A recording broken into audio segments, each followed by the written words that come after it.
Hujambo, karibu katika Dream Media habari, lakini kwanza ni machache kati ya mengi tuliyokuandalia kwa siku ya leo.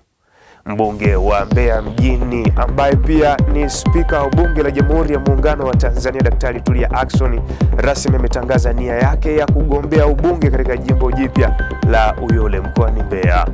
Rais wa Afrika ya Kusini Cyril Ramaphosa amesifiwa nchini mwake kwa jinsi alivyosimama kwa utulivu na mbele ya tuhuma nzito na zisizo na msingi alizorushiwa na rais wa Marekani Donald Trump.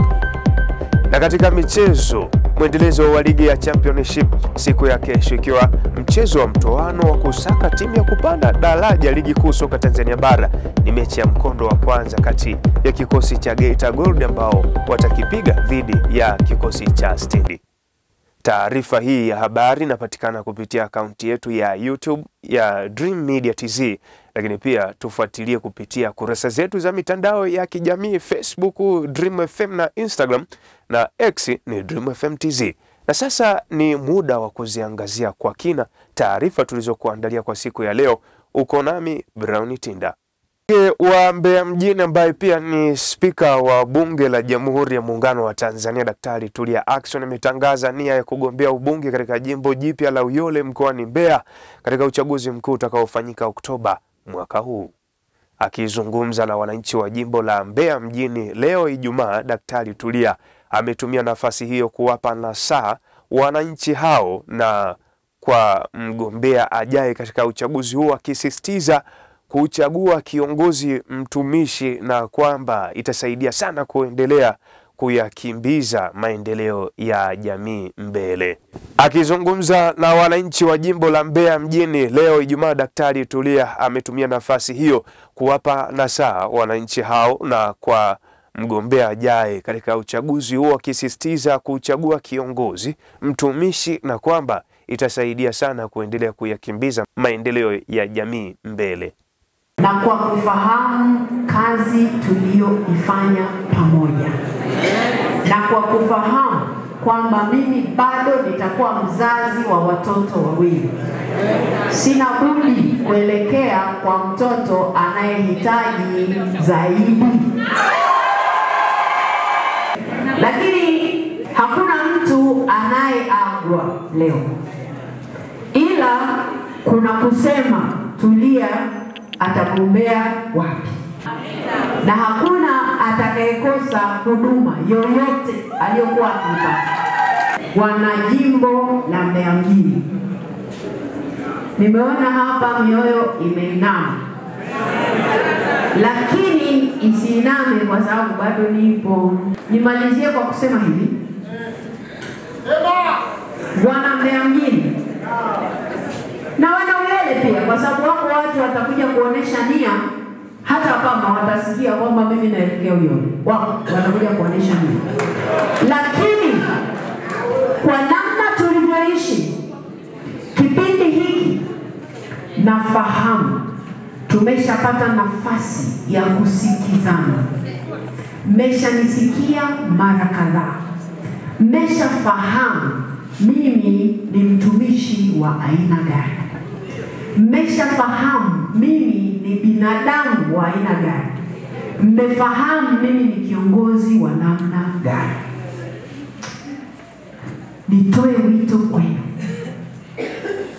wito kwenu, hasa wana Mbeya mjini. Watu wengi watajitokeza kuja kwenu. Chagueni kiongozi. Siku chache baada ya Chama cha Demokrasia na Maendeleo Chadema mkoa wa Mbeya kutangaza kuvunja rasmi kambi iliyokuwa imewekwa kushinikiza kupatikana kwa kada wao Mdude Nyagali, katibu wa chama hicho mkoani humo Hamadi Mbeyale amesema kambi hiyo haijavunjwa isipokuwa wamebadili mbinu ya namna ya kumtafuta Mdude. Akizungumza ofisini kwake na Dream Media habari, Mbeyale amesema kuwa Mdude ana thamani kubwa, huku akitoa wito kwa jamii ya mkoa huo na maeneo mengine kuendelea kushirikiana ili kumpata kada huyo. Mbeale ameeleza Dream Habari kwamba ni kweli wameondoa watu kulala katika ofisi hizo, lakini hakuna maana kwamba kambi hiyo imevunjwa, rahasha, bali ni namna tu ya kubadili namna ya kumtafuta kada wao. Badili mbinu za kwenda kumtafuta, kama ambavyo mwanzo tulikuwa tunamtafuta Mdude maporini, tulikuwa tunamtafuta Mdude makorongoni, tulikuwa tunamtafuta Mdude kwenye mito, lakini tulipopokea taarifa ambazo pamoja na kwamba sio 100%, wenzetu wakatushauri kwamba no, tunahitaji kuendelea kupaza sauti kwa jeshi la polisi ambacho ndio chombo chenye mamlaka ya kuhakikisha ulinzi wa raia na mali zake, tuendelee kupiga kelele. Na sisi tukabadili mbinu, tukatoka maporini tukaenda kuzungumza na vyombo hivyo vya kiserikali, kwa maana ya RC wa mkoa Bwana Homera alitupokea, tukafanya naye mazungumzo. Tumefanya mazungumzo na RPC wa mkoa wa Mbeya, tumefanya mazungumzo na RC wa mkoa wa Mbeya, tumefanya mazungumzo vile vile na kikosi kazi ambacho kilitumwa kwa ajili ya kuja kuchunguza swala hili toka makao makuu Dodoma. Ni namna ya kubadili mbinu. Akieleza faida ya kambi hiyo ambayo ilikuwa imewekwa na chama hicho, Mbeale amesema uhai wa mtu ndio kila kitu na kwamba maelezo yoyote yataonekana ndio kipaumbele pekee cha chama hicho. Wakati hayo ya kijili, leo Ijumaa chama hicho kimefanya kikao maalum katika makao makuu ya chama hicho Mikocheni jijini Dar es Salaam, ambapo mwenyekiti wa chama hicho Bara John Heche amesema Chadema haijapasuka bado na chama kipo imara. Watu wanasema Chadema inaparaganyika. Nataka mtumie nafasi hii na mfanye utafiti kabla mjaandika. Cha kwanza, Chadema ni kina nani? Ni kamati kuu hii hapa. Kati ya wajumbe wote wa kamati kuu ameondoka mjumbe mmoja ambaye ni kipercentage ni pasenti 2 kati ya wajumbe wote waliopo wa kamati kuu. Mmoja tu ndio ameondoka. Baraza kuu lina wajumbe 456. Kati ya walioondoka kwa sababu ambazo zinaeleweka, ambazo na wao wanazijua, wameondoka wajumbe 20 kati ya wajumbe 456. Mkutano mkuu wetu una wajumbe 1194. Kati ya hao walioondoka ni wajumbe 34, 4%. Lakini vile vile tulikuwa kwenye ziara kanda ya Nyasa, tulianza nayo, tumeenda kanda ya Kusini, tumeenda kanda ya Serengeti na Victoria. Watanzania kwa maelfu wamejitokeza kuturaki, kutuchangia, kutuunga mkono, kuungana na chama na kusimamia msimamo wa no reforms. Kwa hiyo nilitaka niwaambie Watanzania na wajumbe wenzangu wa kamati kuu na viongozi wetu wote kwamba chama kiko imara, kimetulia na kinachapa kazi. Walioondoka tunawatakia safari njema, tukutane kazini, na kuanzia kesho kutwa tutakuwa barabarani tena kukutana na wananchi wa kanda inayofuata. Kwa hiyo hilo ni la kwanza nilitaka niwaambie, na waandishi muape wa Tanzania ukweli uliopo. Ni maajabu kwamba kwa mfano mtu anasema wameondoka watu 3000. Hao watu wenyewe walipoenda hata ukumbi hauchukui watu 400. Hivi nyie mnawalisha Watanzania hivi vitu kwa sababu gani? Yaani ukumbi hauna capacity ya kubeba watu 4000, lakini chombo cha habari kinaandika kwamba wameondoka watu 3000. Sasa watu wamekaa wapi? Ni mambo ya ajabu na ya kusikitisha, lakini Watanzania wanaelewa haya. Naye mwenyekiti wa kanda ya Nyasa Chadema Joseph Mbilinyi alimaarufu Sugu, ambaye amekuwa akihusishwa na kuondoka ndani ya chama hicho, amekanusha kuwepo kwa tuhuma hizo. Claude Yasim, Dream Media Habari. Wakati leo ulimwengu ukiadhimisha siku ya kutokomeza fistula duniani, imeelezwa kuwa tangu mwaka huu uanze, zaidi ya wagonjwa 30 wenye tatizo la fistula mkoani Mbeya wamepata huduma ya matibabu ya fistula kutoka kwa madaktari wa mkoa huo. Hayo yamebainishwa na mkuu wa mkoa wa Mbeya, Daktari Juma Zuberi Homera, wakati wa kilele cha maadhimisho hayo ambayo kitaifa yamefanyika jijini Mbeya katika hospitali ya rufaa ya Kanda, kitengo cha wazazi Meta.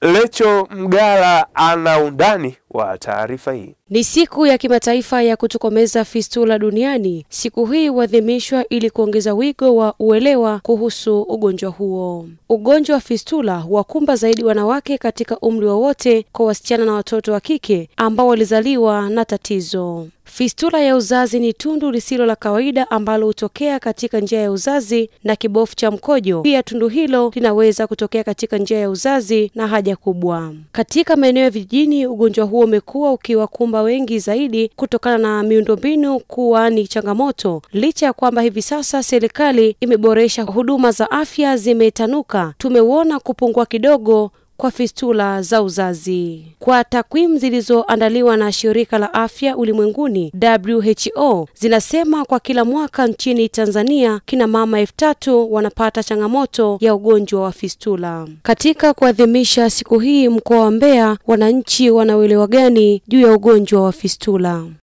Kwa upande wake, daktari kutoka kitengo cha kuwahudumia wazazi katika hospitali ya Meta jijini Mbeya, Alexi Angelo Kasimba, amesema sababu za ugonjwa huo ni uchungu pingamizi usioshughulikiwa kwa wakati, ambapo unasababishwa na mimba za utotoni, huku akiwataka wanawake wanapojihisi ni wajawazito basi wafike katika vituo vya afya mapema ili kupata huduma nzuri na kuepuka changamoto hiyo. Ni uchungu pingamizi usioshughulikiwa kwa wakati. Sawa. Kwa hiyo uchungu ambao ni pingamizi ni kwamba uchungu umeendelea kwa muda mrefu. Akitoa hotuba katika kilele cha maadhimisho hayo, mkuu wa mkoa wa Mbeya, Juma Homera, amesema kama mkoa utahakikisha unapanua wigo wa utoaji huduma hiyo, huku akiwataka wanawake wanaokumbwa na kadhia hiyo kujitokeza ili watibiwe badala yake kujificha kwa kuogopa aibu.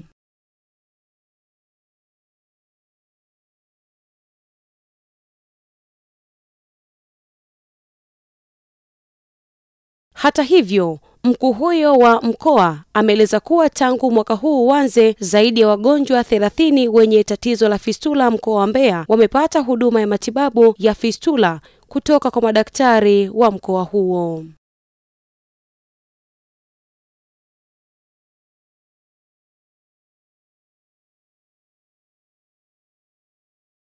Lecho Mgala, Dream Habari. Asante sana Lecho Mgala kwa taarifa hiyo.